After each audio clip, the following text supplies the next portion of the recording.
UDF-ലാണ് പ്രശ്നങ്ങൾ. കോൺഗ്രസും PV അൻവറും തമ്മിലാണ് പ്രശ്നങ്ങൾ. PV അൻവറിനെ UDF-ൽ എടുക്കണോ വേണ്ടയോ എന്ന കാര്യത്തിൽ കോൺഗ്രസിനകത്ത് തർക്കങ്ങൾ രൂപപ്പെട്ടിരിക്കുന്നു. PV അൻവറെ പിന്തുണച്ച് K. സുധാകരൻ രംഗത്ത് വന്നു.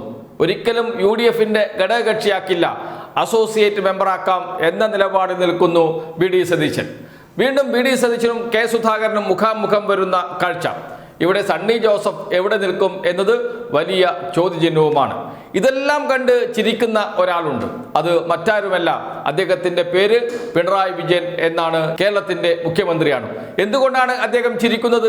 അദ്ദേഹത്തെ എന്ന് വെച്ചാൽ മുഖ്യമന്ത്രി സ്ഥാനത്ത് നിന്ന് പിണറായി വിജയനെ ഇപ്പം താഴെ ഇറക്കും, പിണറായിസം തകർക്കും, പിണറായി വിജയൻ കേരളത്തിന്റെ ശാപമാണ് എന്നൊക്കെ പറഞ്ഞാണ് PV അൻവർ LDF വിട്ട് UDF-ലേക്ക് പോയത്. UDF-ൽ പോയതാണോ അതല്ല PV അൻവറെ UDF-ൽ എത്തിച്ചതാണോ എന്ന ചോദ്യമാണ് ഉയരുന്നത്. എത്തിച്ചതാണെങ്കിൽ അത് ആരായിരിക്കും? സംശയം വേണ്ട, പിണറായി വിജയൻ തന്നെയാണ്. അതിനൊരു രാഷ്ട്രീയ സാഹചര്യം ഉണ്ട്. വനം വകുപ്പ് ഓഫീസ് ആക്രമിക്കുന്നു PV അൻവറിന്റെ അനുയായികൾ. PV അൻവറിന്റെ അനുയായികൾ ആക്രമിക്കുകയും PV അൻവർ അതിന് എല്ലാ നേതൃത്വം കൊടുക്കുകയും ചെയ്യുന്നു. ദൃശ്യങ്ങളൊക്കെ നമ്മുടെ മുന്നിലുണ്ട്. അന്ന് രാത്രി PV അൻവറെ പോലീസ് അറസ്റ്റ് ചെയ്യുന്നു. LDF-ന്റെ MLA ആണ് അപ്പോഴും PV അൻവർ.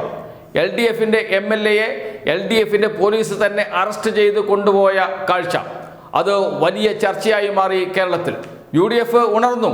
PV അൻവറെ രക്ഷപ്പെടുത്താൻ, PV അൻവറിന് പിന്തുണ പ്രഖ്യാപിക്കാൻ UDF നേതാക്കൾ മത്സരിച്ചു.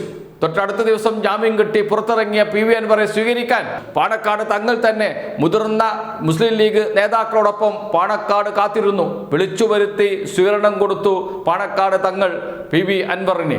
വലിയ രാഷ്ട്രീയ ചർച്ചയായ കാര്യങ്ങൾ. പ്രതിപക്ഷ നേതാവ് VD സതീശൻ PV അൻവറിന് പിന്തുണ പ്രഖ്യാപിച്ച് രംഗത്തെത്തി. കോൺഗ്രസ് നേതാക്കൾ, UDF നേതാക്കൾ എല്ലാവരും PV അൻവറിനോടൊപ്പം നിന്നു. PV അൻവറിനെ LDF-നോടൊപ്പം ചേർക്കണമെന്ന ആവശ്യം ശക്തമായി ഉയർന്നു വരികയും ചെയ്തു. അവിടെയും ചിരിച്ചത് പിണറായി വിജയൻ തന്നെയാണ്. പിണറായി വിജയൻ എന്താണോ മനസ്സിൽ കണ്ടത് അതുപോലെ സംഭവിച്ചു. LDF-ൽ നിന്നുകൊണ്ട് LDF-നെ വിമർശിക്കുന്ന MLA എപ്പോഴും LDF-ന് തലവേദനയാണ്. അങ്ങനെയുള്ള ഒരാളെ LDF-ൽ നിന്ന് പുറത്താക്കണം. സ്വതന്ത്ര MLA ആണ്. CPM-ന് പുറത്താക്കാൻ കഴിയില്ല. സ്വതന്ത്ര MLA എന്ന നിലയിൽ തന്നെ തുടരുകയാണെങ്കിൽ അത് വലിയ തലവേദനയാകും എന്ന് പിണറായി വിജയൻ അറിയാം. എന്നാൽ ഈ രാഷ്ട്രീയ നീക്കങ്ങൾക്ക് ഒടുവിൽ PV അൻവർ UDF ക്യാമ്പിലെത്തി. പക്ഷേ UDF ക്യാമ്പിൽ തുടരാൻ കഴിയില്ല PV അൻവറിന് എന്ന് നേരത്തെ മനസ്സിലാക്കിയിട്ടുണ്ടാകണം പിണറായി വിജയൻ. അതിൻ്റെ അനന്തരഫലമാണ് നാം ഇപ്പോൾ കണ്ടുകൊണ്ടിരിക്കുന്നത്. UDF-നെ മുൾമുനയിൽ നിർത്തി വിലവേശുന്ന PV അൻവർ, സ്ഥാനാർത്ഥി നിർണയത്തിൽ ഇടപെടുന്ന PV അൻവർ. സ്വാഭാവികമായും ഒരു മണ്ഡലത്തിൽ ആ മണ്ഡലത്തിൻ്റെ സ്ഥാനാർത്ഥി കോൺഗ്രസ് ആണെങ്കിൽ അല്ലെങ്കിൽ മുസ്ലിം ലീഗ് ആണെങ്കിൽ ആ പാർട്ടിയാണ് തീരുമാനിക്കുക. അതിൽ UDF-ന്റെ ഘടകകക്ഷികൾ പോലും ഇടപെടില്ല. സ്വതന്ത്രമായി സ്ഥാനാർത്ഥിയെ തീരുമാനിക്കാനുള്ള എല്ലാ അധികാരവും ആ രാഷ്ട്രീയ പാർട്ടിക്കുണ്ട്. അതിൽ ആരും ഇടപെടാറില്ല. അതിലേക്കാണ് PV അൻവർ ഇടപെട്ട് തുടങ്ങിയത്. സ്ഥാനാർത്ഥി ആരായിരിക്കണം നിലമ്പൂരിൽ, ഞാൻ രാജിവെച്ച മണ്ഡലത്തിൽ സ്ഥാനാർത്ഥി ആരായിരിക്കണം എന്ന് പരസ്യമായി പറയുന്ന തരത്തിലേക്ക്, ഞാൻ പറയുന്ന ആളെ സ്ഥാനാർത്ഥിയാക്കണം എന്ന നിലപാട് സ്വീകരിക്കുന്നതിലേക്ക്, കോൺഗ്രസിന്റെ സ്ഥാനാർത്ഥി നിർണയത്തിൽ ഇടപെടാൻ ശ്രമിക്കുന്ന നിലയിലേക്ക് PV അൻവർ മാറി. ആത്മാഭിമാനമുള്ള കോൺഗ്രസ് നേതാക്കൾക്ക് അത് അനുവദിച്ചു കൊടുക്കാൻ കഴിയില്ല. അത് തന്നെയാണ് അവിടെ സംഭവിച്ചത്. PV അൻവർ ആരെയാണോ സ്ഥാനാർത്ഥിയാക്കരുത് എന്ന് പരസ്യമായി പറഞ്ഞത് അദ്ദേഹത്തെ തന്നെ സ്ഥാനാർത്ഥിയാക്കി ചുട്ട മറുപടി കൊടുത്തു കോൺഗ്രസ് PV അൻവറിനെ. അവിടെയും PV അൻവർ തന്നെ തോറ്റ് തുന്നം പാടുന്ന കാഴ്ച നാം കണ്ടു. അതിനുശേഷം കോൺഗ്രസിന് മുകളിൽ സമ്മർദ്ദം ചെലുത്താൻ നിരന്തരം ശ്രമിച്ചുകൊണ്ടിരുന്നു. ഇപ്പോഴും സമ്മർദ്ദം ചെലുത്തിക്കൊണ്ടിരിക്കുകയാണ്. 2 ദിവസത്തിനുള്ളിൽ നിലപാട് പറയണം, അല്ലെങ്കിൽ ഞാൻ മത്സരിക്കും, എന്നെ UDF-ന്റെ ഘടകകക്ഷിയാക്കണം, അസോസിയേറ്റ് മെമ്പർ സ്ഥാനം പോരാ. ഇതാണ് PV അൻവറുടെ അന്ത്യശാസനം. 2 ദിവസത്തെ സമയം UDF-ന് നൽകുന്നു, കോൺഗ്രസിന് നൽകുന്നു. PV അൻവർ ഒരിക്കലും അംഗീകരിക്കില്ല.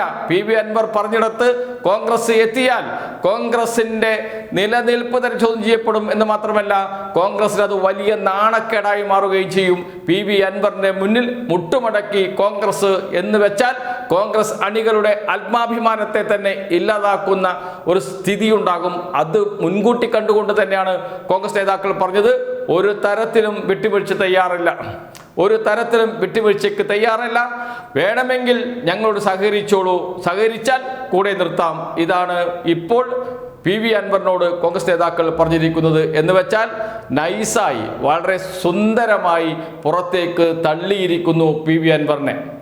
എന്താണോ പിണറായി വിജയൻ ആഗ്രഹിച്ചത് അവിടെ തന്നെ കാര്യങ്ങൾ എത്തിയിരിക്കുന്നു. പിണറായി സത്തെ തകർക്കാൻ, പിണറായി വിജയനെ താഴെ ഇറക്കാൻ, UDF-നോടൊപ്പം നിൽക്കും, UDF-നെ നയിക്കാൻ പോലും ഞാൻ തയ്യാറാണ് എന്നൊക്കെയാണ് PV അൻവർ പറഞ്ഞുകൊണ്ടിരുന്നത്. അങ്ങനെയുള്ള PV അൻവർ ഇപ്പോഴിതാ മൂലക്കായിരിക്കുന്നു. വളരെ ദയനീയമായ പതനമാണ് കാണുന്നത്. ഇവിടെ ഒരു കാര്യം നിസ്സംശയം പറയാം, ഒരാൾ കൂടിയുണ്ട് താരം.